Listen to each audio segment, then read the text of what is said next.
ok léegi nag beneen bi nga xam ne moo ci des sëñ Tuubaa daa waxoon sëñ mu dem ne ko mu ne ko Mbàkke mu ne ko ni'matullahi goo gis ci alxuraan mana daa ne ko mu ne ko Mbàkke mu ne ko alam tara annal fulka tajri fil bahri bi ni'matillahi li yuriyakum min ayati inna bi dalika la ayat li kulli sabirin sakur ana nu ngeen koy firee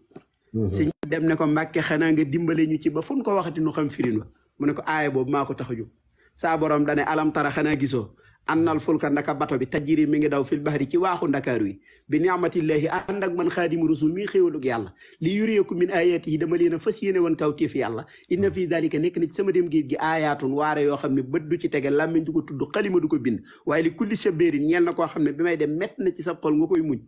bi ma ñibbisee sakkurun yaa ngi sant la ilaha illallah waaye gars yi xaar Ahmed Dame xaar Ahmed Dame xaar